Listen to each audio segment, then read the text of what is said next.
Unbound and Unbothered. Let me tell you what I discovered this week, guys and gals. There could be so much going on around you. In fact, there is so much going on around you, right? People are getting killed left and right. There's mass shootings all the time in America. There's wars going on. You might have situations going on in your family. You might have situations going on at work. You might have situations going on emotionally, mentally, physically. Oh my God. And these things can be happening all the time or simultaneously, right? They can be happening simultaneously. And so how do we cope with this thing called life, right? How do we deal with all of these circumstances that are going on? And let me tell you what I discovered this week. If you stay grounded in the Lord, if you stay steadfast, if you are not moved by the things that are happening around you and the circumstances, and you seek God and you pray to God and you ask God to order your steps, guess what?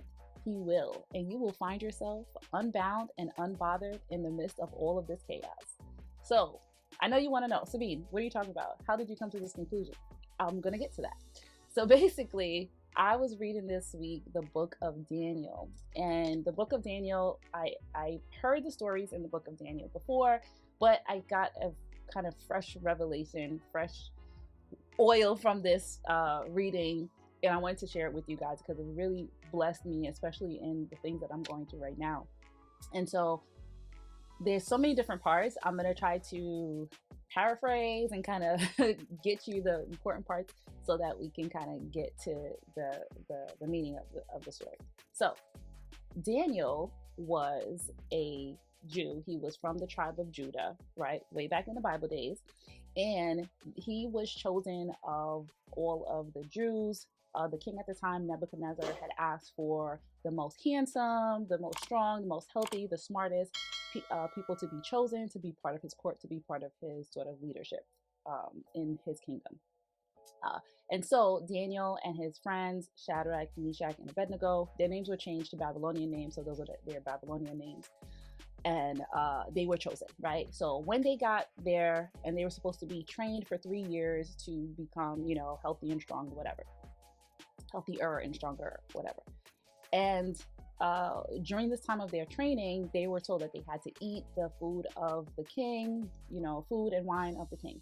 And so Daniel, who was kind of the leader of the crew, decided that he did not want to have that because it was, I don't know if it was against their religion, it doesn't say that, but I guess they were following a diet of vegetables and water. That's all they wanted to have. And so the guard was like, I don't know if we could do that because if you don't eat what they're eating, they're going to be all plump and healthy and you're going to be looking all pale and sick. And Daniel was like, just try it out. Let's see how it goes. That's where the Daniel fast comes from. If you heard of the Daniel fast, basically he ate only vegetables and water. And so after that time, it showed that they were, just as strong, just as healthy, if not healthier and stronger than the others based upon their diet. So I'm telling you this for a reason. This is not the meat of what I'm talking about, but it's just a pattern of how Daniel and Shadrach, Meshach, and Abednego had stayed steadfast in their religion, they called it at the time, but in their faith and their belief in God, and that God, they didn't have to fight for themselves. They didn't have to compromise who they are, but if they stood on God's word and the beliefs and the customs that they had at the time with regard to their religion, that God would bring them out of anything. And so that was the first thing that kind of worked out for them. Next, this is in the first 2 chapters of Daniel, right? All of this is happening. So the king had a dream. He asked all of his like sorcerers and wizards or whatever to tell him what the dream was and what the dream was about. And so nobody could do it. Nobody knew. So he was like, all right, everybody's going to die. I'm not doing this. Y'all all dead. And Daniel heard about this and he said, wait, let me talk to the king first and see what I can do. So he went to talk to the king and said, listen, give us a couple of days and we will come back and we'll tell you the dream. And that way you don't have to kill everybody. And so Daniel did, him, Shadrach, Meshach, Abednego, they went and they prayed to the Lord, right? They prayed to the Lord to reveal to them what the dream was. The kicker is, the king was like, I'm not going to tell you the dream. You got to tell me the dream and tell me what the dream is. And he's like, well, how are we going to do that? So whatever. He decided, okay, I'm going to pray to the Lord. So they prayed to God. God revealed the dream to Daniel. Daniel went and told the king the dream, right? He told the king the dream, and the king was like, wow, not only did you know the dream, but you, which is in and of itself is amazing, but you were also able to tell me what it was about. So he praised them. He put Daniel as a leader in his personal court, and he put Shadrach, Meshach, and Abednego as leaders of like different areas of the kingdom. So that was another time that he, reached out to God, and God answered them and, saved them and gave them favor, staying steadfast on God, right? And not only that, God got the glory, because King Nebuchadnezzar was like, oh my God, your God is the God, right? Your God is the God. You were able to, learn all these things and tell me or whatever, I'm worshiping your God as well, which happened for a little bit. But then in the next chapter of Daniel 3, which is Daniel 3, King Nebuchadnezzar then created this golden statue of himself, because he was high on his own supply. And he was telling everybody, well, you got to bow down to my statue. Certain time of day, I'm gonna blow the horns, and everybody has to bow down or whatever. So you already know Daniel and his boys, they not about that life. So this part, actually, we don't hear about Daniel in this part, but we hear about Shadrach, Meshach, and Abednego, what happens. So Shadrach, Meshach, and Abednego do not bow down to this golden statue or whatever. So, haters gonna hate. So the haters were out, and they were like, oh, king, didn't you say that everybody has to bow down to your golden statue whenever you hear the horns or whatever? And these individuals, we noticed that they have not been doing it. And so they were brought before the king, and the king was like, listen, what's the deal here? And Shadrach, Meshach, and Abednego was like, listen, we are not going to bow down to you. We only worship our God. And if this is a problem, that's okay, because we do not have to defend ourselves. Our God will defend us. And the king was like, all right, bet.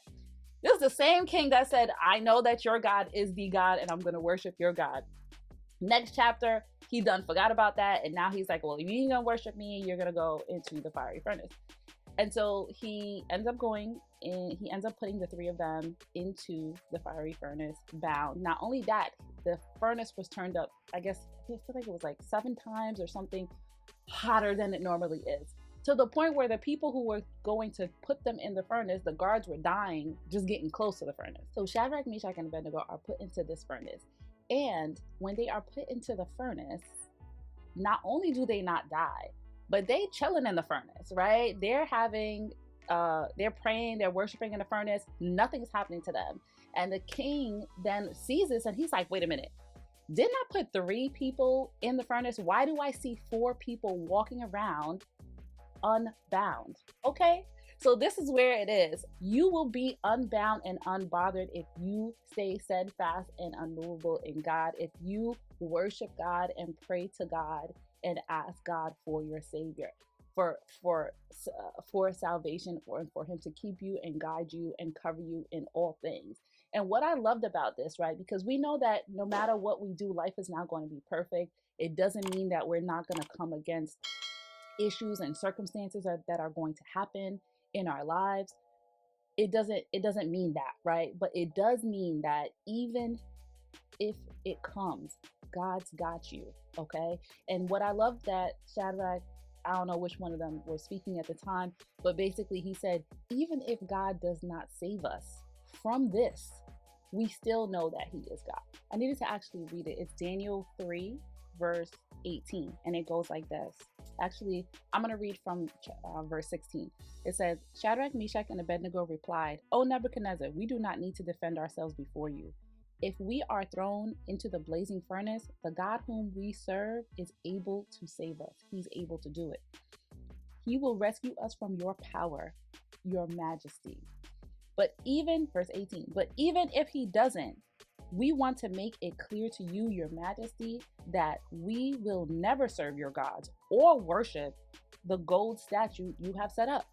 Okay, so not only were they unbothered then, but they were unbothered in the furnace where God had come in and saved them. And He said, even if He doesn't, we will never worship your gods or the gold statue that you have created, right? So I don't care. If God's will is for me to live, then I'm going to live and I'm going to be well.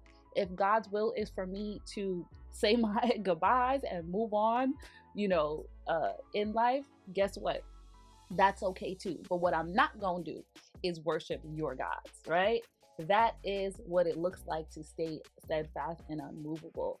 And the fact that not only were they put into the furnace, but they were not even phased. When they came out, they didn't have a scratch, they didn't have a burn, they did not even smell like smoke. So you're not even going to look like what you've been through when God takes you to the other side of the circumstances that you're going through. You're not going to look like it. You're not going to smell like it. Nobody's going to know what you've been through because God will save you. And the way that God saves you is no saving that we could do ourselves, right? And not only are these stories of loyalty to their God, but also humility, right? They are not puffing themselves up. They are not being high and mighty. They're like, listen, God gets the glory no matter what.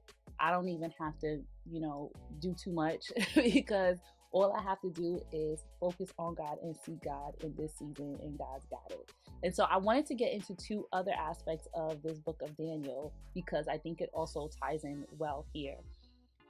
King Nebuchadnezzar doesn't stop here, right? He ends up, now that he sees this happening, he's like, oh my God, I really worship your Lord now. Like, I worship him, right? He is the God of gods and the King of kings. He says all of this.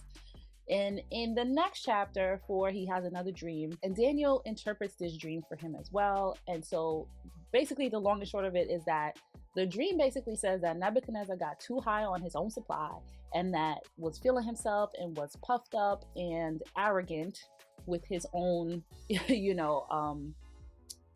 own abilities, right? He's thinking that all of this that's happening in his land, all of this that's happening in the kingdoms that he's over, because everything is great and wonderful and flourishing, that it's all about him, right? It's because he's done it, right? So he got the wrong message. And that's what Daniel was telling him, like, you're wrong.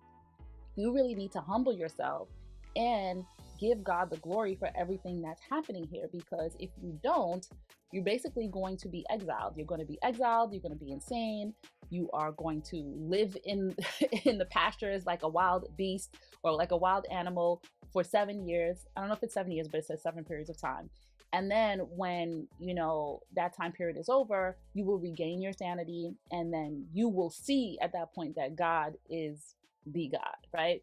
And so he hears that, he blesses Daniel. I think he puts him in a higher position than he was even in. And he now proceeds to do the same damn. And then he now proceeds to do the same darn thing that he's been doing, filling himself, right? Okay, so 12 months later, right, he's walking around after Daniel had told him about the dream and told him to check himself before he wrecks himself. This is what happened. So Daniel 4, verse 28. But all these things did happen to King Nebuchadnezzar. 12 months later, he was walking on a flat roof of the royal palace in Babylon. As he looked out across the city, he said, look at this great city of Babylon. By my own mighty power, I have built the beautiful city as my royal residence to display my majesty and splendor. While these words were still in his mouth, it says, a voice called down from him. God came off the throne to be like, listen, bruh, you wildin'. This is what's gonna happen. And he told him exactly what happened to the dream, that he was going to lose his mind. He was going to be, in the wilderness, living amongst the beasts or the wild animals. I don't know why I keep saying beasts, eating grass, and all this good stuff or bad stuff. And that, he was going to go through this period of 7 periods of time before he could regain, so that he knows, so he could recognize who God is and put some respect on God's name. And so I paraphrase all of that. And that's exactly what happened. So he lost his mind, whatever. He was, after the 7 periods of time, he came back and he was able to continue to rule. But at that time, he understood who God was. He worshiped God. And so again, this shows us that, listen, you need to be humble. You need to understand and recognize that God is the God who puts people in place. He decides who rules what country, what land, what nation, what company, whatever it is, what family. God decides, and he will take it away as quickly as he's given it to me. And Lord knows I know, right, that God has shown me, listen, don't get too high on your own supply. Don't be filling yourself, all right? Seriously, as long as it took you to get it, I will take it away so fast. So fast, because it's in my power to do so. I can give it to who I want, I could take it away from who I want. God trusts each and every one of us with responsibilities that he needs to be carried out. And if he's given it to you, that means he expects you to be a good steward of it, to take care of it, to feed it and flourish it, and to have it come to pass. And if you're not doing that, if you're not going according to his will, then he's going to kindly take it away and give it to somebody else. Okay? Sorry, not sorry, but he has a mission, right? And he has things that need to be accomplished, and everything has a ripple effect. And if you're not doing it, it still needs to be done. And so he's going to give it away to somebody else. Just say ouch, right? Gather yourself, pick yourself up off the ground, get your life, right? Focus on God and seek God for how you can turn things around and get yourself back to where you need to be humbly, right? And remember, I said humble is not small. Humble is just knowing and playing your position and understanding who God is and who is in control and where you get your help and who is your source, right? So that's it. I actually have more that I was going to say, but I think that this is a good place to end. Thank you so much for watching. I pray that this was helpful and a good illustration of how you can be unbound and unbothered with God throughout any circumstance that you find yourself in, or anything that's going on in the world. I really strongly feel like we're going to see things in the world that we've never seen before, and that has continued to happen. And it gets kind of scary because you feel like, oh, I'm so out of control when it comes to this. But guess what? Guess who is in control? Your God is in control. Okay, so all we have to do is focus on God. And again, death does not necessarily mean a bad thing, right? Death is transition. So I say that to say that if God says that your time has come, don't feel like you have lost or you have failed, or even a loved one, don't feel like they have lost or they have failed or something, it's a bad thing. It's just a transition, right? And we're not trying to die. We want to live, and we want to live as full and long lives as we can. But I just say that to say that you can follow God, right? You can stay steadfast in God, and you don't have to fear anything. Not man, not anybody else's gods, not even death itself. That's what I'm trying to say. I hope that was helpful. Thank you guys so much for listening. Please put in the comment what you thought about this video, how this has impacted you or not impacted you. And if you have any thoughts about anything I said about, humbling yourself and about being unmovable in God, please let me know. I appreciate you for watching. Love you and bless you. And I'll see you next time.